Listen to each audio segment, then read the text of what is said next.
In 1889, a Pennsylvania town was wiped out in minutes. The people who lived there, in the shadow of a huge, privately owned dam, weren't killed by a natural disaster. They were killed by a wall of water unleashed by pure human negligence. This is the story of how a series of shortcuts and ignored warnings turned a forgotten dam into a weapon, and how the men responsible, some of the richest in America, walked away. Before we continue, this channel covers what history did to human bodies and systems, not myths. Comment where you're watching from. If this is worth your time, like and subscribe. In the late 19th century, Johnstown, Pennsylvania was an industrial engine.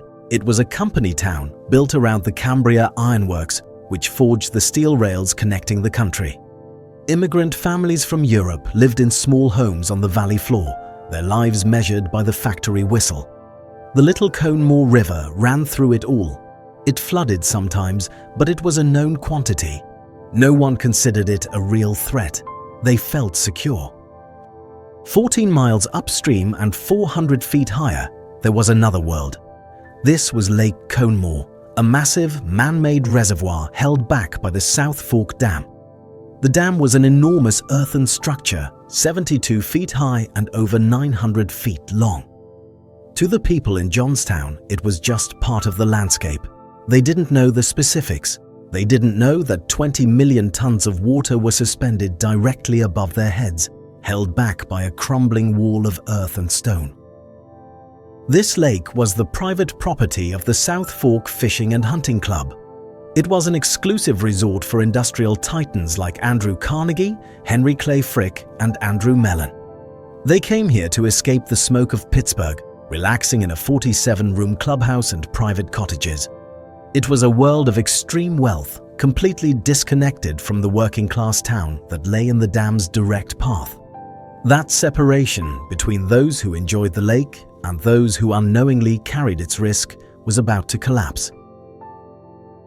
The dam's failure was systematic, a slow-motion catastrophe built on decades of bad decisions.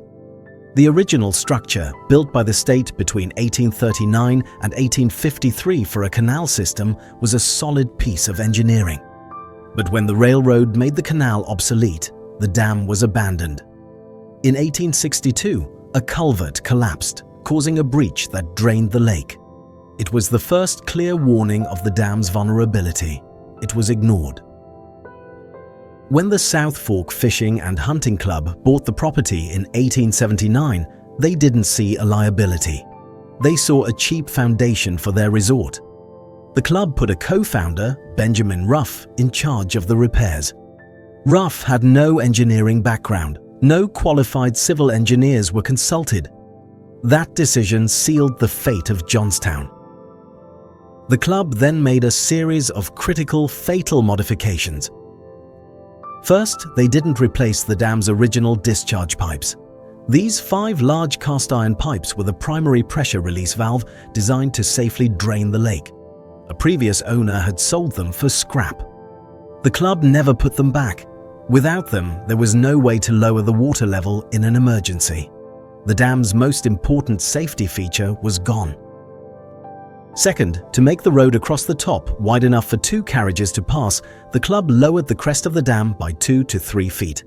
This minor change had a major consequence. It cut the dam's safe discharge capacity in half.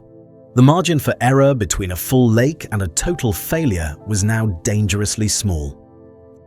Third, to keep their expensive, stocked game fish from escaping, the club put heavy mesh screens across the spillway, the dam's only other way to release water. These screens clogged with debris, making the spillway almost useless. The dam was now a basin with no effective drain. Over the next decade, the dam showed constant signs of distress. Leaks were common. Work crews would just patch them with mud and straw. These leaks were evidence of a failing structure, but the club only treated the symptoms. Daniel Johnson Morrell, president of the Cambria Ironworks in Johnstown, saw the danger. He joined the club just to monitor the dam and commissioned his own engineers to inspect it. He warned the club repeatedly about its poor condition. His warnings were dismissed. By May of 1889, the South Fork Dam was a time bomb. It was a pressure vessel with no relief valve, waiting for a trigger. The trigger came on the night of May 30th, 1889. A massive storm, the worst in the region's history, hit the Conemaugh Valley. Over 6 inches of rain fell overnight. The huge watershed funneled all of it directly into Lake Conemaugh. By morning on May 31st, the situation was critical. The lake was rising by almost a foot per hour. The club's president, Colonel Elias Unger, and a small crew tried desperately to save the dam. An engineer on site, John Park, thought about cutting a new channel to relieve pressure, but realized it would likely cause the very collapse he was trying to prevent. There was nothing they could do.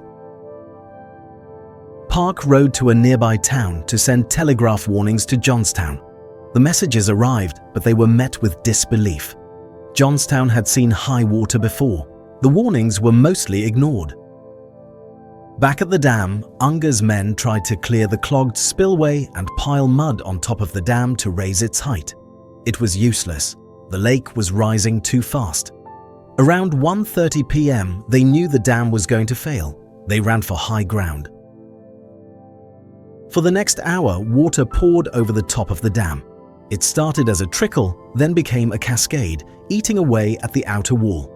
Then, between 2:50 and 2:55 p.m., the South Fork Dam gave way. It didn't just crumble, it dissolved. The entire lake, 20 million tons of water, emptied in as little as 35 minutes.